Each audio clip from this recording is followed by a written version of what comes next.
رابطہ ختم ہو گیا ہوتا، یاد ہوتی گریا کر بے چینی، یہ سب کچھ ہوتا، لیکن لفظ ایصال کا استعمال نہ کیا جاتا۔ ایصال کا لفظ ہی بتا رہا ہے کہ کوئی ہے جو وصول کرے گا، کوئی ہے کہ جس کے ہاں تک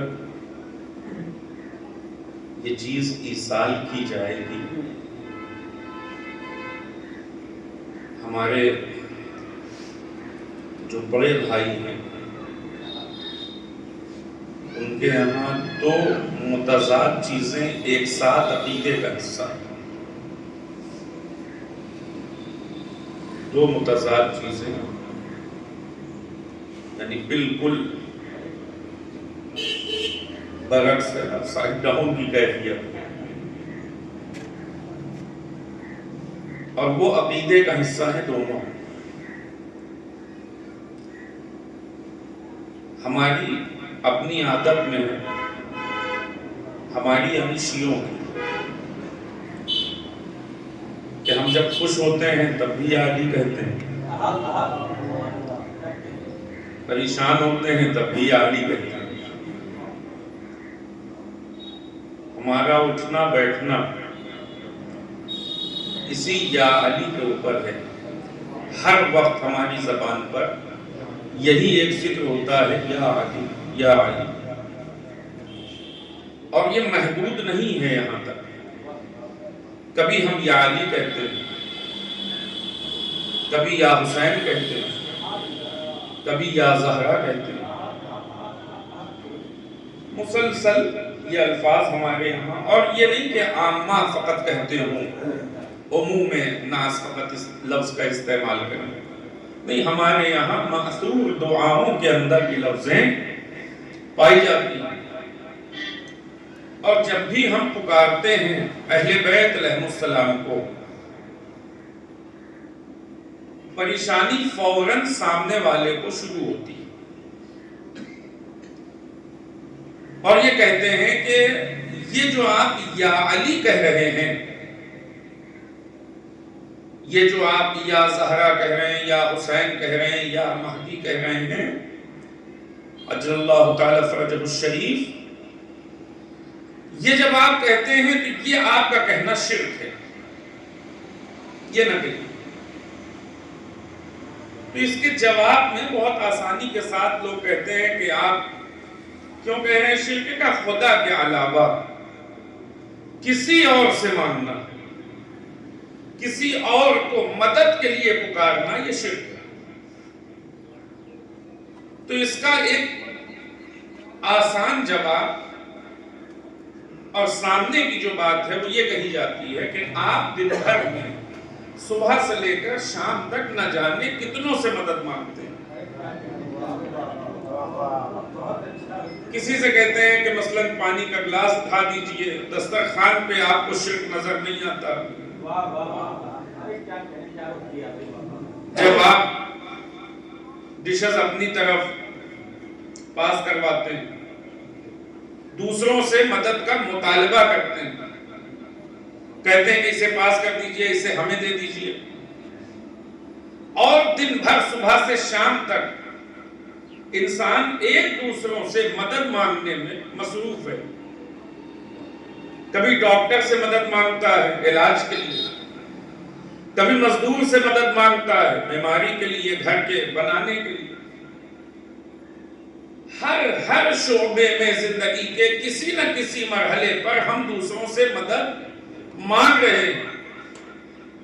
ہماری زندگی کا کوئی حصہ ایسا نہیں ہے کہ جہاں پر ہم سامنے والے سے مدد کے بغیر کام کر رہے ہوں۔ ایک چھوٹا سا پروگرام آرگنائز ہوتا ہے، اس کے لیے بھی متعدد افراد سے مطالبہ کیا جاتا ہے کہ ہماری مدد اور کمک کیجیے تاکہ یہ پروگرام ہو سکے۔ تو یہ جو صبح سے لے کر شام تک مدد مانگی جا رہی ہے، یہ شرک کیوں نہیں؟ توجہ فرمائیں۔ چونکہ اب ذرا سا بات سنگین ہو جائے گی. یہ جو صبح سے شام تک مدد مانگی جا رہی ہے، یہ شرک کیوں نہیں؟ اور جب ہم یا علی یا زہرا یا حسین کہہ دیں تو یہ فوری طور پر شرک ہو جاتا ہے.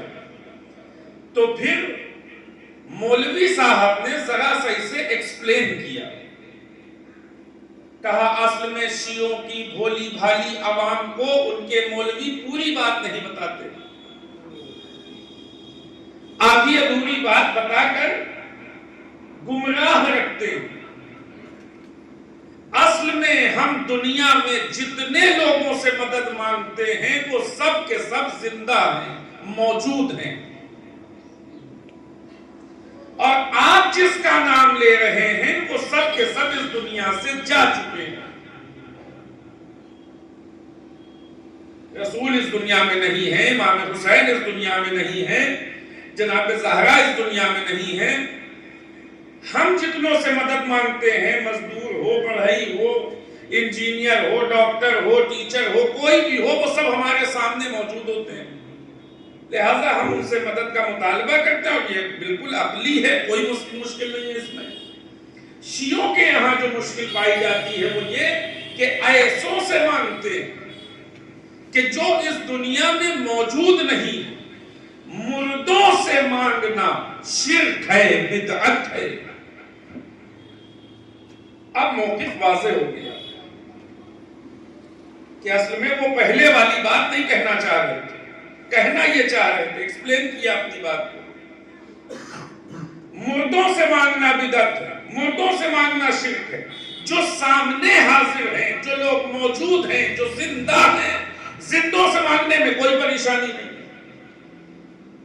ہم نے کہا اچھا، تو اس کا مطلب آپ کا کہنے کا مقصد یہ تھا، ہم سمجھ ہی نہیں پائے تھے بات کو. اب کے بعد سے قانون طے رہا کہ جو زندہ ہوگا اسی سے مانگے گا، جو مر گیا ہوگا اس سے کبھی نہیں مانگے گا. ظاہر سی بات ہے، جو مر جائے وہ ہمیں کیا دے گا؟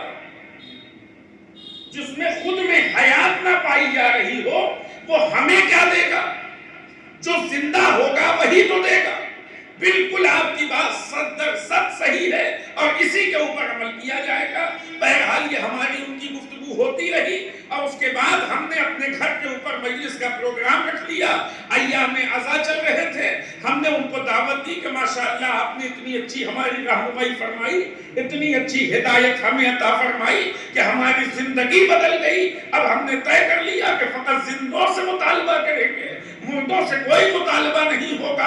اب ہم نے اپنے گھر کے اندر مجلس عزائے سید الشہداء رکھی ہے.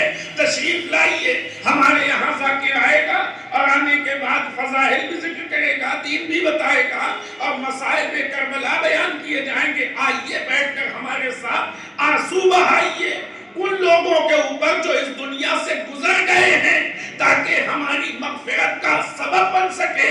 فوری طور پر کہنے لگے ہم زندہ جاوید کا ماتم نہیں کرتے.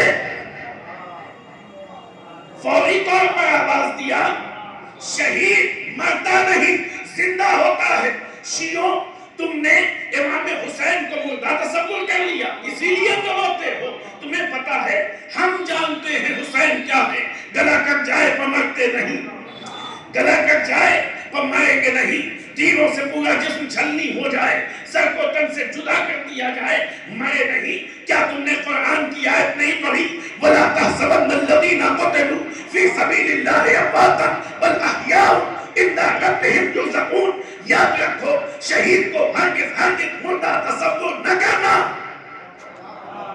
توجہ فرمائیں، شہید کو ہرگز مردہ تصور نہ کرنا. یہ زندہ ہے، اپنے رب کی طرف سے رزق پا رہے ہیں.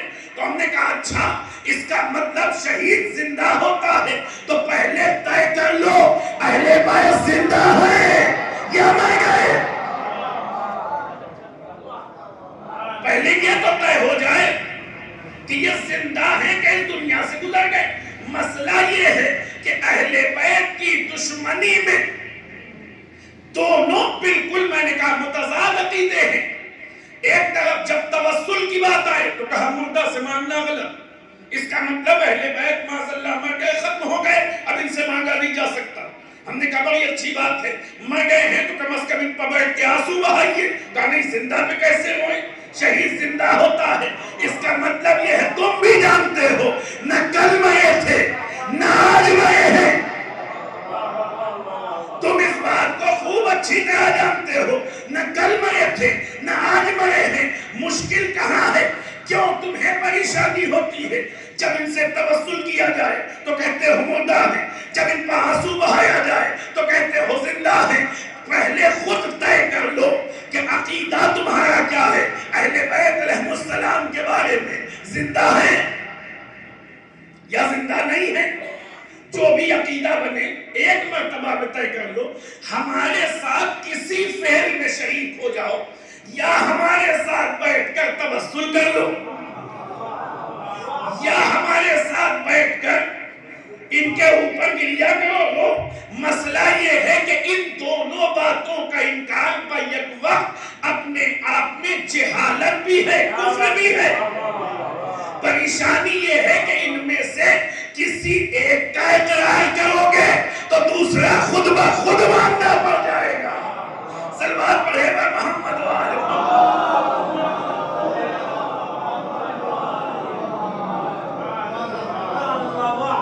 ایسا مسئلہ ہے کہ جس کے اوپر پوری قوم کو بے وقوف بنا رکھا۔ آپ ان سے سوال کر کے دیکھیں، عجیب و غریب جوابات ہوتے ہیں۔ کہنے لگے کہ رونا بدعت ہے۔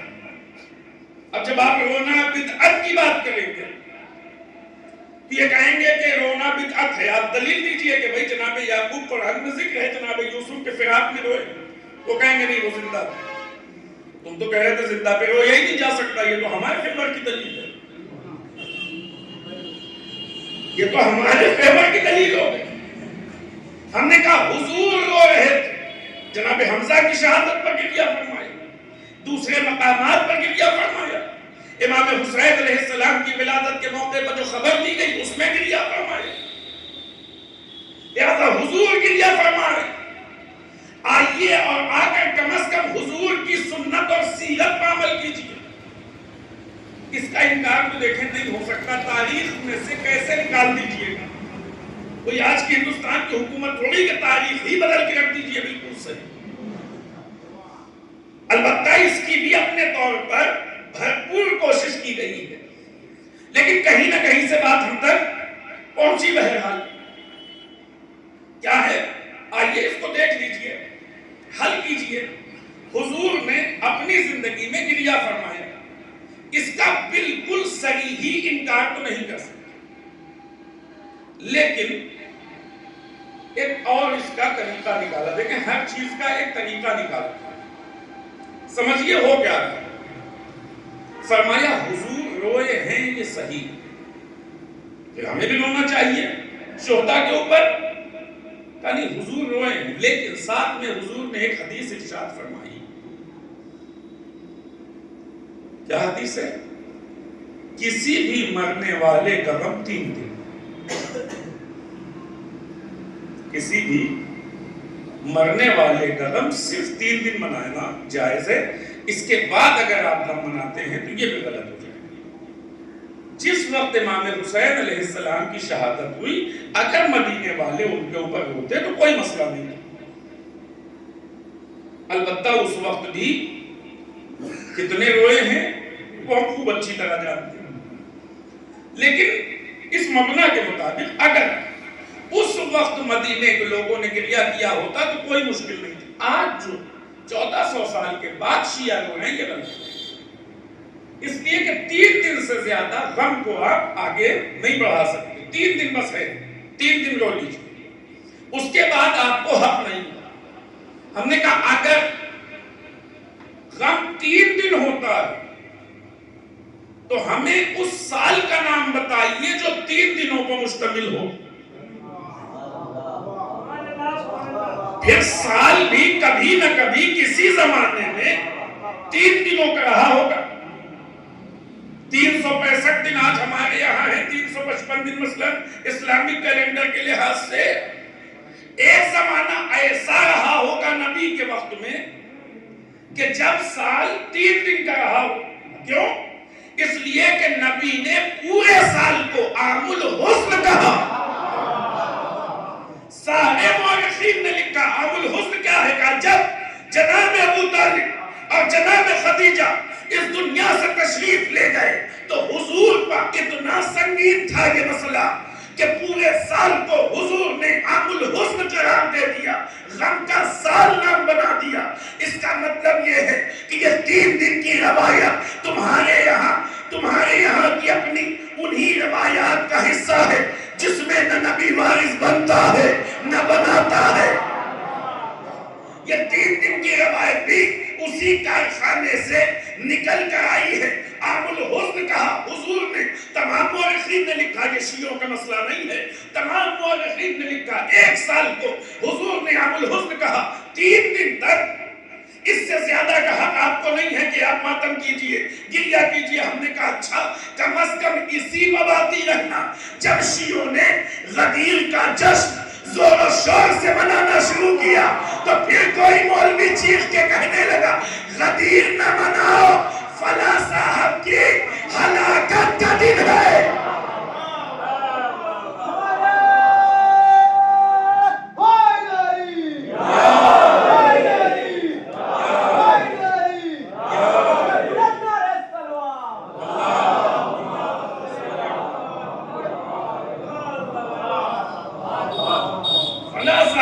ہلاکت کا دن ہے. تو اگر شیعہ اس دن جشن مناتے ہیں تو ہم بھی دعوت دیتے ہیں کہ کبھی ان کا بھی تذکرہ کر لیجئے، کبھی ان کا بھی تذکرہ کر لیجئے. 3 دن سے زیادہ غم منانا جائز نہیں. پتہ چلا جتنی بھی بدعتیں، شرک، غلط، کفر، جتنی بھی باتیں ہیں جب بھی اہل بیت علیہ السلام کے لیے ہو تبھی شرک بھی ہے، تبھی بدعت بھی ہے. جب کسی غیر کے لیے ہو تو پھر باقاعدہ دعوت دی جاتی ہے. ذمہ داری سے مائک سے کہہ رہا ہوں، شرک اور بدعت کے سب سے بڑے ٹھیکیدار دنیا میں بیٹھے ہوئے سعودی عرب کی وہ ناجائز اولاد جو ائمہ اہل بیت علیہ السلام کی قبروں کے اوپر کھڑے ہو کر سورہ فاتحہ کی اجازت نہیں دیتے، لوگوں کو ڈھکیل کر آگے بڑھاتے ہیں. وہ بھی چاہتے ہیں کہ کسی کی قبر پر رک کر سورہ فاتحہ پڑھا جائے. کوئی مسئلہ نہیں، یہاں ٹھہر جائیے، جتنی دیر جی چاہے ذکر کیجئے. پتہ چلا کہ ڈھونگ صرف اور صرف اہل بیت کی مخالفت میں کیا جا رہا ہے. نہ کوئی شرک کا مسئلہ ہے نہ بدعت کا مسئلہ ہے. جب بات اپنے کی آ جائے تو سالوں سال بعد بھی لوگوں کو دعوت دے کر بلایا جائے. لیکن کمال اہل بیت یہ ہے کہ جب بھی ان کے نام پر روکتے رہو گے پوری دنیا میں کوئی اگلے والا نہیں. ان کے مقابلے میں جو آ گیا چاہے کتنا نام بلند کرنے کی کوشش کرو، کل بھی ذلیل و خوار تھے، آج بھی ذلیل و خوار ہے. صلوات پڑھ لیں بر محمد و آل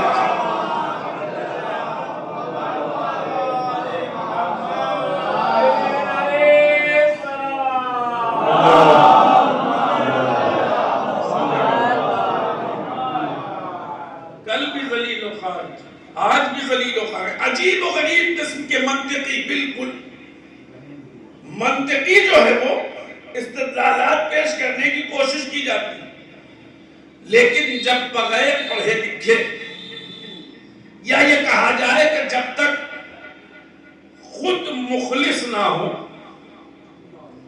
جان بوجھ کر جب بھی یہ کرنے کی کوشش کی جائے گی تو پروردگار عالم کی جانب سے یہ ذلیل کیے جائیں گے.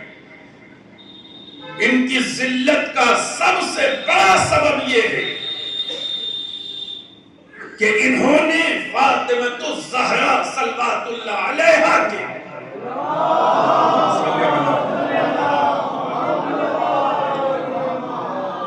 دشمنوں کا ساتھ دیا اور ان کی حمایت کی. جو بھی اہل بیت کے دشمنوں کا حامی ہے کل بھی ذلیل تھا، آج بھی ذلیل ہے، اور انشاءاللہ ہمیشہ یہ ذلیل خوار ہی رہنے والے ہیں. ہمیں تو انتظار اس موقع کا کہ محشر بپا ہو. تو پھر ہم وہ مناظر اپنی نظروں سے دیکھیں گے کہ جس کا وعدہ کیا گیا ہے انشاءاللہ۔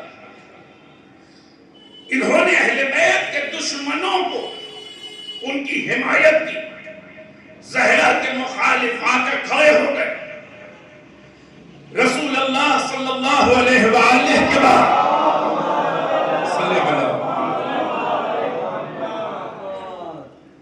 لوگوں نے آ کر یہ جتنے معتبر نام ہیں جو پڑھ رہا ہوں یہاں سے وہ تاریخ پڑھ رہا ہوں، یہ جتنے معتبر نام ہیں ان میں سے کوئی بھی رسول کے جنازے میں شریک نہیں تھا۔ رسول کا جنازہ کسی مرد مومن کا اگر انتقال بستی سے کہیں باہر ہو جائے، مومنین کی جماعت کو خبر لگتی ہے، جہاں سے جیسے جس سے من پڑتا ہے وہ حاضر ہوتا ہے۔ ایک معمولی مسلمان کا جنازہ بھی اتنا تنہا نہیں ہوتا۔ مدینے میں، مدینہ رسول میں اپنے گھر پر کسی سفر پر انتقال نہیں ہوا حضور کا، اپنے گھر میں اچانک بھی انتقال نہیں ہوا۔ صحابہ کرام کو باقاعدہ پتا تھا غدیر کے موقع پر جب حضور نے اعلان کیا اس سے پہلے اپنے جانے کا اعلان کیا تھا۔ لوگ باقاعدہ طور پر جانتے تھے، حضور کی طبیعت روز بروز یہ بتا رہی تھی کہ دن نزدیک آ رہے ہیں، اور اسی بنیاد پر بہت سارے لوگ جن کو حضور نے مدینے کے باہر بھیجا وہ مدینے میں موجود رہے، یہاں تک کہ حضور کو سختی کرنا پڑی۔ وقت نہیں ہے کہ تفصیلات عرض کروں، مدینے میں موجود تھے، حضور کے جنازے میں شریک نہیں ہوئے وہ محترم افراد جنہیں آپ محترم جانتے ہیں۔ جب ہم نے سوال کیا کہ یہ شریک کیوں نہیں ہوئے، دیکھیں کتنا بہترین جواب دیتے ہیں، آواز دیتے ہیں شریک اس لیے نہیں ہوئے جنازے میں کہ نبی کے جنازے سے بھی ضروری کام باقی تھا۔ نبی کے جنازے سے زیادہ ضروری کام باقی تھا، وہ کیا تھا؟ کہا حضور کی ایک حدیث ہے، وہی حدیث جسے ابتدا میں نے آپ کی خدمت میں عرض کیا، من مات ولم یعرف امام زمانہ مات میتۃ جاہلیہ، جو بھی مر جائے اور اپنے زمانے کے امام کو نہ پہچانتا ہو اس کی موت جہالت کی موت ہے، جاہلیت کی موت ہے۔ جاہلیت کا مطلب یہ ہے کہ کافر مرے گا، مشرک مرے گا، یہودی مرے گا، نصرانی مرے گا، اسلام پر نہ مرے گا۔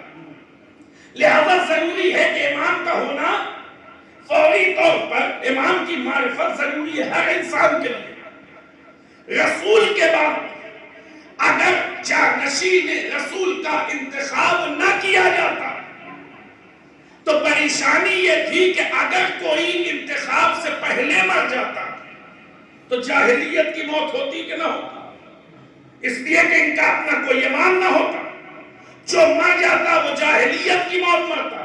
لہذا صحابہ پر واجب تھا کہ وہ کسی کا انتخاب کر لیں تاکہ تمام مسلمانوں کو جہالت کی موت سے بچایا جا سکے۔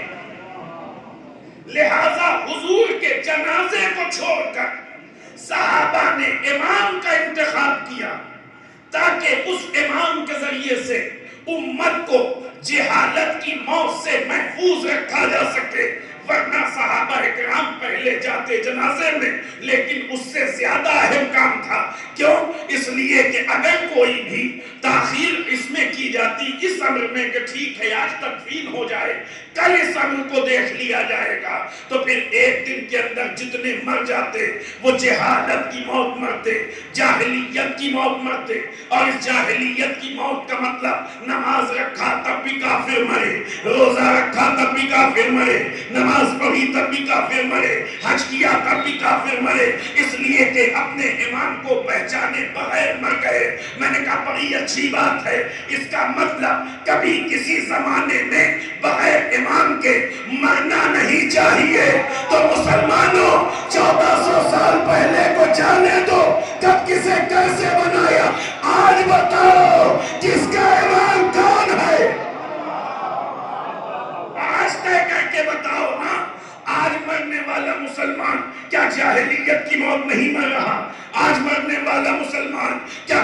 شرک کی موت نہیں مر رہا. آپ کے ابا حضور کا انتقال ہو گیا, وہ بھی گئے جاہلیت کی موت. دادا حضور مرے, وہ بھی گئے جاہلیت کی موت. کیوں؟ اس لیے کہ اس زمانے میں تو کوئی امام مشخص نہیں ہے. کیوں نہیں امت مسلمہ مل کر جیسے بعد رسول امام کا انتخاب کیا, ایسے ہی آج کے زمانے میں امام بنا لیتی. آئیے سب مل کر کسی ایک امام کا انتخاب کر لیا جائے تاکہ امت جاہلیت کی موت نہ مرنے پائے. کہا نہیں بنا سکتے. میں نے کہا کیوں نہیں بنا سکتے؟ جب کل بنا سکتے تھے تو آج بھی بنا سکتے ہو. جب کل بنا سکتے تھے تو آج بھی بنا سکتے ہو. اگر آج ممکن نہیں ہے, اگر آج غلط ہے, تو جو کل بنایا وہ بھی غلط ہے. صلوات پڑھ لیں محمد وآلہ.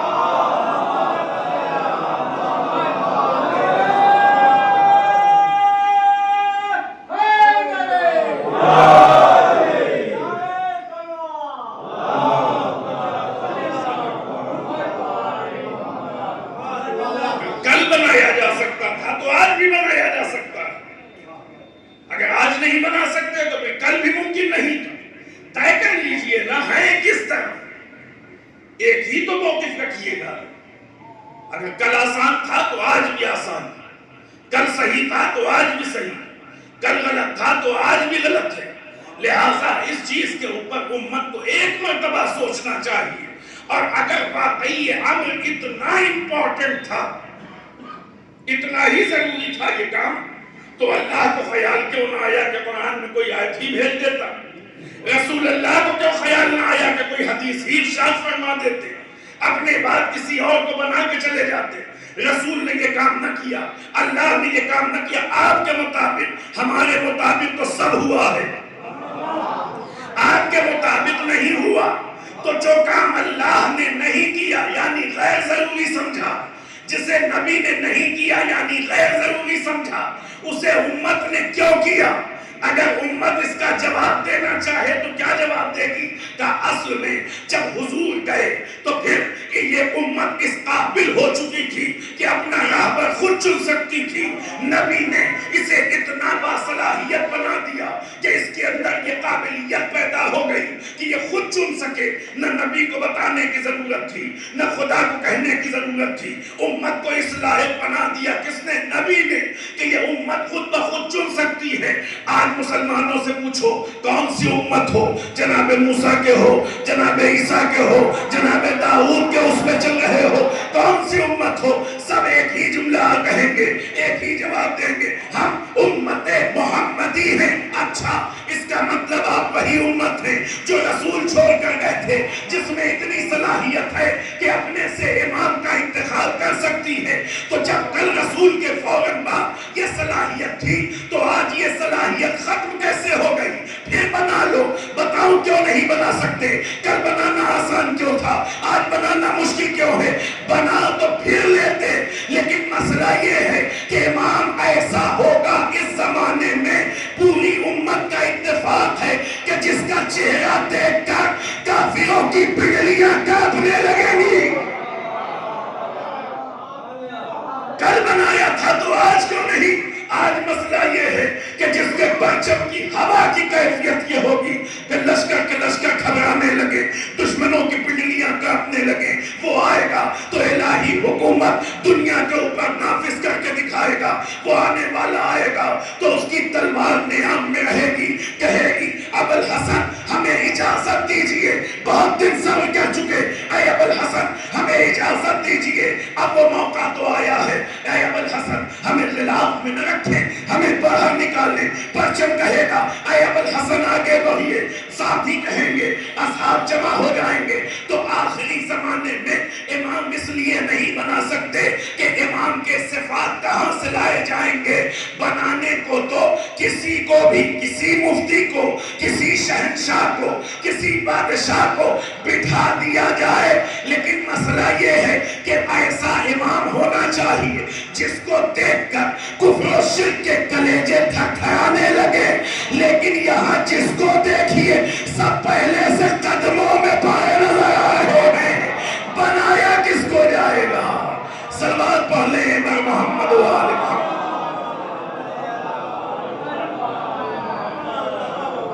ابھی ہمارے یہاں امام پردہ غیب میں ہے، لیکن صرف اور صرف اس امام کے اوپر عقیدے اور ایمان کا نتیجہ یہ ہے کہ دنیا گھبرا رہی ہے۔ یہ ابھی امام کا نہیں، امام کے اوپر عقیدے کا اثر ہے کہ جو ایمان کے ساتھ امام کو مان رہا ہے، اپنے زمانے کے امام کو پہچان کر قدم آگے بڑھا رہا ہے۔ امریکہ سے لے کر اسرائیل تک بڑی بڑی دشمن طاقتیں سب گھبراتی ہوئی نظر آ رہی ہیں۔ جب غلاموں سے تمہاری یہ حالت ہے، آقا آ گئے تو کیا ہوگا؟ صلوات پڑھ لیں۔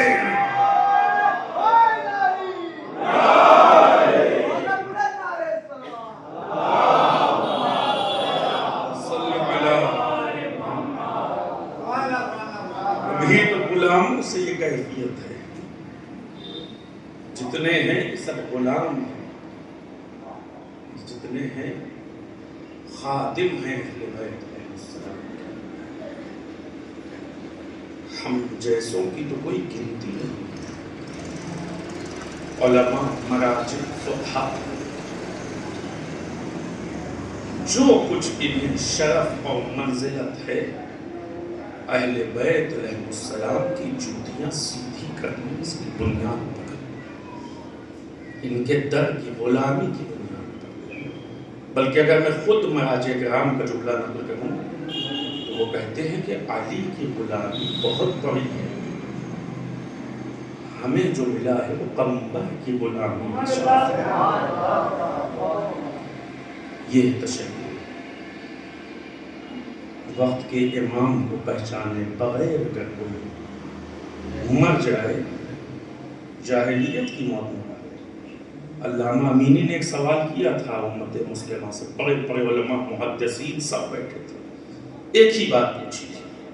پہلے یہ حدیث سنائی، سب سے اقرار لیا کہ ہاں یہ حدیث رسول ہے، صحیح ہے، بالکل ٹھیک ہے، کوئی مشکل نہیں، سند کے لحاظ سے، معنی کے لحاظ سے۔ جب اقرار لے لیا تمام علماء سے، تب پوچھا یہ بتاؤ فاطمہ کا امام کون؟ فاطمہ اپنے زمانے کے امام کو پہچانتی تھی یا نہیں پہچانتی تھی؟ جاہل مولوی ہوتا تو کہہ دیتا کہ فاطمہ نہیں پہچانتی تھی، نستجیب باللہ۔ چونکہ محدثین تھے، چونکہ علماء تھے، جرأت نہیں کر سکے، خاموش ہوئے، محفل سونی ہو گئی، صرف اللہ امینی تنہا بچے۔ کیوں؟ اس لیے کہ یہ تو کہہ نہیں سکتے تھے کہ فاطمہ اپنے وقت کے امام کو نہیں پہچانتی تھی۔ اگر کہتے کہ ہاں پہچانتی تھیں، جو کہ پہچانتی تھی، تو پھر دوسرا سوال یہ ہوتا کہ فاطمہ کا امام کون تھا؟ سب کو پتا ہے کہ فاطمہ اس دنیا سے گزر گئی، ہم کلام نہیں ہوئی دونوں سے، گواہ خود انہی دونوں کو بنا کر کہا، گواہ رہنا کہ میں تم دونوں سے ناراض جا رہی ہوں۔ بالکل آخر زمانے کا واقعہ تھا کہ جب شہزادی کی کیفیت یہ تھی کہ ہل نہیں پا رہی تھی، اٹھنا چلنا یہ سب پہلے کے مراحل تھے۔ کیا کیا ان لوگوں نے؟ میں جب اس موقع پر آتا ہوں تو یہ جملہ ضرور کہتا ہوں کہ روایتیں دونوں ہیں، ایک 75 دن کی روایت ہے، ایک 95 دن کی روایت ہے، لیکن میں کاش یہ 75 دن والی ہی صحیح ہو، اس لیے کہ فاطمہ جتنے دن زندہ رہی سختی اتنی بڑھتی چلی گئی۔ بالکل آخر جناب زہرا سے لوگوں کو ملنے کی اجازت نہیں تھی، یعنی خواتین اگر چاہتی کہ جناب فاطمہ کی عیادت کے لیے آ جاتی، نبی کی بیٹی کی عیادت کے لیے آ جاتی، تو یہ اجازت نہیں تھی۔ حکومت نے بالکل آخر ایام میں، شہادت سے 2-3 دن پہلے، خواتین مدینہ کو اجازت دیا کہ ہاں فاطمہ کی عیادت کو جا سکتی ہیں۔ جب خواتین آئیں تو جناب زہرا نے یہی فرمایا کہ ہم تم سب سے ناراض جا رہے ہیں، تمہارے مردوں نے ہمارے حق میں کوتاہی کی، وہ عہد توڑ ڈالا جو رسول نے تم سے لیا تھا، تمہارے مردوں سے لیا تھا۔ مرد آئے، جب عورتیں جا کے انہوں نے گریہ کرتی ہوئی روتی سر پیٹتی ہوئی گئیں تو پھر مرد پلٹ کر آئے، بی بی ہمیں معاف کر دیجیے۔ کیا اس نے پیش کیا؟ کہ ہم کیا کریں، وہاں جو پہلے آ گیا ہم نے اس کی بیعت کر لی، علی آ جاتے تو ہم ان کے ہاتھ پر بیعت کر لیتے۔ بی بی نے کہا نہیں، یہ تمہارا عذر معقول نہیں، کیا غدیر میں تم پہلے بیعت نہیں کر چکے تھے؟ تم نے بیعت کر کے عہد کو توڑا ہے، اور عہد کو توڑنے والوں کا ٹھکانہ جہنم ہے۔ یہ کیوں مدینے کی عورتوں کو اجازت دی گئی؟ کیوں اجازت دیا عورتوں کو؟ جب ابھی تک اجازت نہیں تھی تو پھر اجازت نہ دی جاتی؟ پتہ چلا کہ حکومت کے وہ عہدیداران جناب فاطمہ سے ملنا چاہتے ہیں۔ اب سمجھ میں آیا کہ یہ کیوں اجازت دی گئی۔ مولا کائنات کے پاس آئے، وہی جنہوں نے دروازہ جلایا تھا، وہی جنہوں نے محسن کو شہید کیا تھا۔ آنے کے بعد جناب امیر سے کہنے لگے کہ ہم فاطمہ سے ملنا چاہتے ہیں، ان سے معافی مانگنا چاہتے ہیں۔ امیر کائنات شہزادی کے قریب آئے اور آنے کے بعد کہا فاطمہ وہ آنا چاہتے ہیں۔ فاطمہ یہ نہیں کہا کہ لے آئیے، یہ بھی نہیں کہا کہ نہ لائیے، بہترین زوجہ جو جواب دیتی وہ جواب دیا۔ فرماتی ہیں اے علی یہ گھر آپ کا گھر ہے،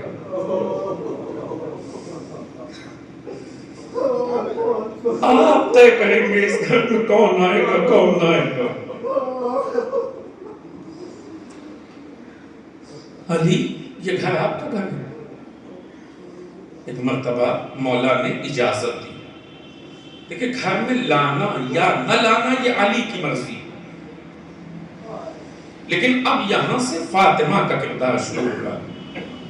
میں نے جب اس روایت کو پڑھا تو ایسا لگ رہا تھا کہ فاطمہ نے کہا تو نہیں لیکن علی کو لانا تو نہیں چاہیے، یہاں کے اوپر ہونا تو یہ چاہیے تھا کہ بی بی نے منع نہیں کیا، لیکن جتنا ظلم جتنا ستم ہوا ہے اس کے بعد مولا کو اجازت تو نہیں دینی چاہیے تھی کہ ہاں گھر کے اندر آ جائیے۔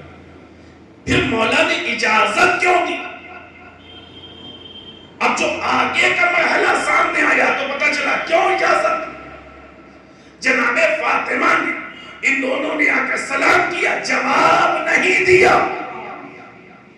پہلے مرحلے پر ثابت کیا کہ یہ دونوں کافر ہیں، اگر مسلمان ہوتے تو میں جواب دیتی، اگر علی اجازت نہ دیتے تو کفر کبھی ثابت نہ ہوتا۔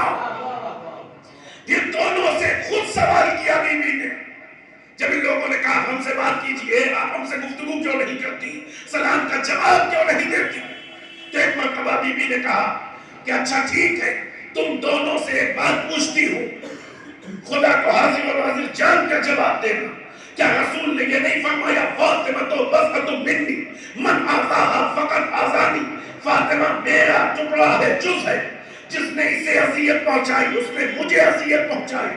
کہا ہاں بنت رسول یہ حدیث رسول ہے، ہم دونوں گواہی دیتے ہیں۔ کیا گواہی دیتے ہو نا کہ فاطمہ کو اذیت دینا رسول کو اذیت دینا ہے؟ کہا ہاں ہم گواہی دیتے ہیں۔ فرمایا گواہ رہنا ہے لوگوں، میں ان دونوں سے ناراض جا رہی ہوں، رسول خدا کے پاس جا کر شکایت کروں گی۔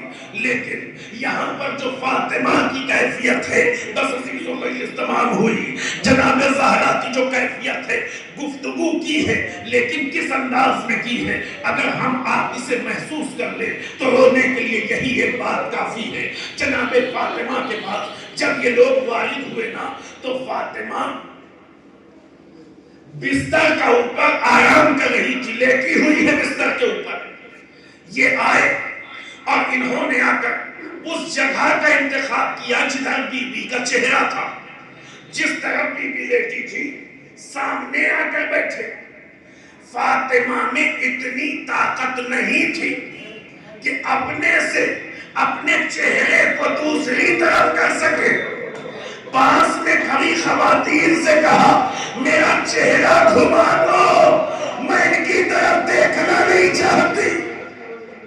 کیا کیا لوگوں نے، کیا ہو گیا فاطمہ کے ساتھ ان 75 دنوں کے اندر یا 95 دنوں کے اندر کہ فاطمہ کی یہ کیفیت ہو گئی. 18 سال کی فاطمہ، کوئی بیماری نہیں، کسی طرح کا کوئی مسئلہ نہیں. ارے مسلمانوں نے پسلیاں توڑنے سے لے کر بازو پہ وار کرنے سے لے کر کیا کیا ستم نہیں کیا فاطمہ کے اوپر. امام حسن علیہ السلام فرماتے ہیں جب ہم کوچے سے گزرنے لگے نا، اے ملعون نے وہاں پر ایسے میری ماں کو مارا کہ اب اس کے بعد فاطمہ اٹھنے کے قابل نہ رہی. اے علی، فاطمہ کا آخری وقت آ گیا، میرے بچوں کا خیال رکھیے گا. میرا حسین رات میں اٹھ کر پیاسا ہوتا ہے، میرا بیٹا پیاسا نہ رہنے پائے. اے علی مجھے آپ غسل دیجئے گا، اے علی مجھے آپ کفن دیجئے گا، اے علی مجھے رات کی تاریکی میں دفن کیجئے گا، اے علی مجھے رات کی تاریکی میں دفن کیجئے گا اور انہیں باخبر نہ کیجئے گا جنہوں نے آپ کا حق غصب کیا، جنہوں نے آپ کا حق مار لیا ہے. فاطمہ الزہرا کی وصیتوں پر عمل کا وقت آ گیا. علی منہ کے بل زمین پر گر پڑے. اے فاطمہ، ارے تمہارے بعد یہ علی تنہا ہو گیا. یہی تو کہا تھا نا جب قبر میں اتارنے لگے مولا متقیان تو یہی کہہ رہے تھے، آواز دے رہے تھے اے فاطمہ، ارے تمہارے جانے کے بعد علی کو اگر کسی بات کا ڈر ہے نا تو ڈر اس بات کا ہے کہیں میری زندگی دولادی نہ ہو جائے. تمہارے بغیر یہ علی کیسے جیے گا؟ میری راتیں جاگ کر گزریں گی، میرا غم دائمی ہو گیا. یا رسول اللہ، امانت حوالے کرنے آئے ہیں، امانت قبول فرمائیے. لیکن علی پہلی مرتبہ معذرت خواہ ہے، امانت سالم نہیں. پسلیوں پہ نشان، بازو پہ نشان، چہرے پہ نشان. یا رسول اللہ، اپنی بیٹی سے پوچھئے گا آپ کے بعد امت نے کیا ظلم ڈھائے. پھر جملہ اور کہتے ہیں آسانی سے نہ بتائیں گی، میں نے پوچھا نہ بتایا. ذرا زور دے کے پوچھئے گا شاید آپ سے بتا دے. وہ پسلیوں کے ٹوٹے